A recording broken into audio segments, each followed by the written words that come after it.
শুভ সকাল সবাইকে। কেমন আছো তোমরা সবাই? আমরা ভালো আছি। কাল একটু ব্যস্ত থাকার কারণে ভিডিও দিতে পারিনি। রবিবার একটা বিশেষ জায়গায় ঘুরতে গিয়েছিলাম।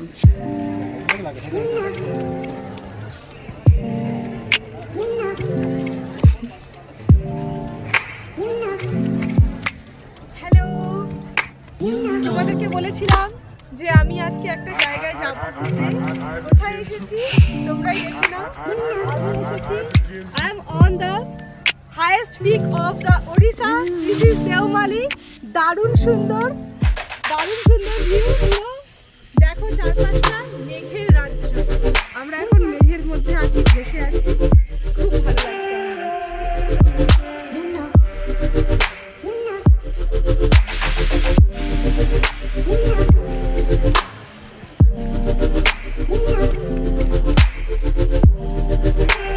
দেওমালিতে। আগে কোনো খাবার দোকান ছিল না, এটাই জানতাম। এতদিন সবাই বলতো যে না, কোনো খাবার দোকান নেই, বাড়ি থেকে খাবার বানিয়ে নিয়ে আসতে হবে। তো সেই কারণে আমরা বাড়ি থেকে খাবার বানিয়েও এনেছিলাম, কিন্তু এখানে এসে দেখলাম না, খাবার দোকান আছে এবং যথেষ্ট ভালো এখানের খাবার। আমরাও খেয়েছি। তোমাদেরকে একটু রেস্টুরেন্টটা দেখাই।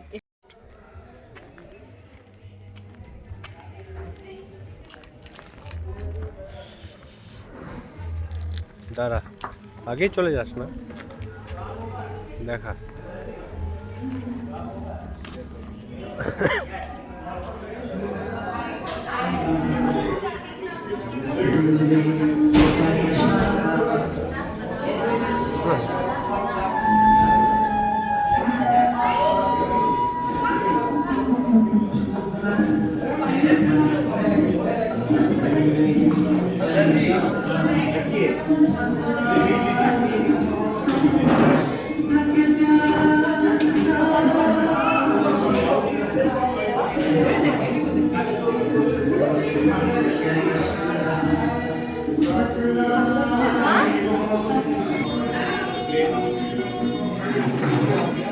বল, এখানে বাইরে বসেও খাওয়া যায়, ভেতরেও? এখানে বাইরেও খাওয়ার জায়গা আছে, ভেতরেও খাওয়ার জায়গা আছে। তো দেখে নাও তোমরা। চলুন বন্ধুরা, এবার আমি আপনাকে পিক পয়েন্টটা দেখিয়ে আসি। এখানে তালা বন্ধ। এ মা, বন্ধ করে দিয়েছে। কি মা, তুই কি বাইকে করে যাবি না হেঁটে যাবি আমার সঙ্গে? বল বল সেটা আমাকে। সামনে দেখো কি সুন্দর, দেখো মেঘ চলে যাচ্ছে। যাই একটু হেঁটে ঘুরে ঘুরে তোমাদেরকে একটু দেখাই।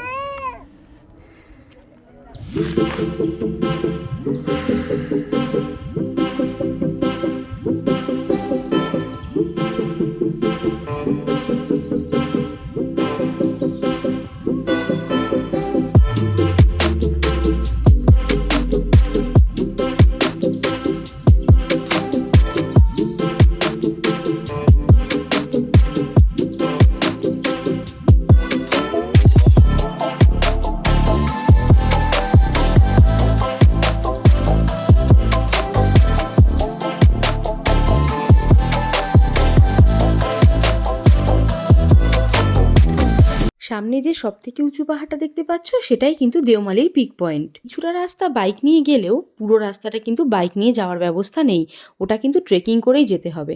আর এই দেখো বাঁদিকে দেখো, এখানে যে টেন্টগুলো দেখতে পাচ্ছ, এই টেন্টগুলো কিন্তু এখান থেকেই নেওয়া হয়েছে। আমার খুব ইচ্ছে ছিল এখানে নাইট স্টে করার, কিন্তু যেহেতু কোকো রয়েছে সঙ্গে, নাইট স্টে করা সম্ভব হবে না একদমই। ওয়েদার তো দেখতেই পাচ্ছ, এই ওয়েদারে বাচ্চা নিয়ে থাকাটা খুব টাফ হয়ে যাবে। পাহাড়ের এতটা উপরে টেন্টে থাকাটা কিন্তু খুব আনন্দের। এখানে আবার ইকো স্টের কটেজও আছে। ডাবল বেডের যে কটেজগুলো, সেগুলো প্রায় পার নাইট 6000 কি তার একটু কম বা বেশি এরকম পড়ে যায়। বৃষ্টির আবার অনলাইনে বুক করতে হয়। ওড়িশা ট্যুরিজমের সাইটে গেলেই সেটা ডিটেলস তোমরা পেয়ে যাবে। কটেজের থেকেও আমার কাছে এই টেন্টে থাকাটা খুবই মজার, খুবই আনন্দের।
খুব জোরে বৃষ্টি নেমে গেছে। ওই যে রাস্তাটা দেখতে পাচ্ছ, ওই রাস্তা দিয়েই কিন্তু সবাই ট্রেক করছে, ওই পাহাড়ের চূড়াটায় উঠছে। আমাদের পক্ষে ওখানে ওঠা একেবারেই সম্ভব না এই মুহূর্তে দাঁড়িয়ে, কিন্তু সবাইকে ওঠানামা করতে দেখে ভীষণ ট্রেকিং করতে ইচ্ছে করছিল।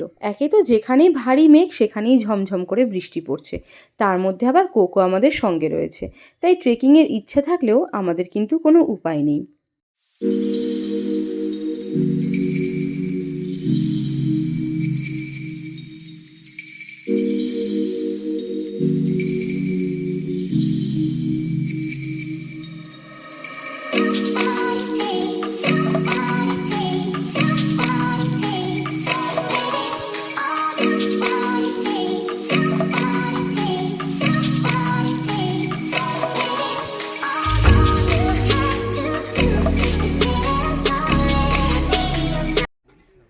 দেখো তোমরা কত সুন্দর।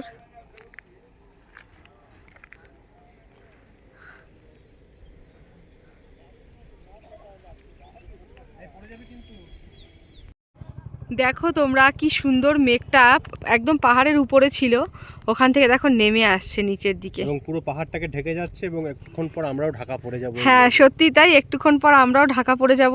তো ঢাকা পড়ার আগেই আমাদেরকে এখান থেকে বেরোতে হবে। না ঢাকাটা পড়ি, ভন্তনির মার কি যে হবে কেউ জানে না। যা হবে দেখা যাবে। এই দেখো পুরো ঢেকে যাচ্ছে চারপাশ, কি সুন্দর।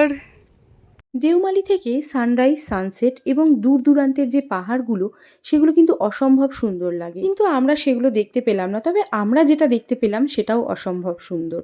পরে আবার কখনো আসবো সেই ভিউগুলো দেখার জন্য। দেওমালি থেকে ফেরার পথে সিন্দিগুড়া বলে একটি জায়গা আছে, সেইখানে একটা হাট বসে, প্রতি রবিবারই বসে। সব ভালো আছি। এই হাটে যাওয়ার খুবই ইচ্ছে ছিল। তুমি হিন্দি জানতে হো? আচ্ছা,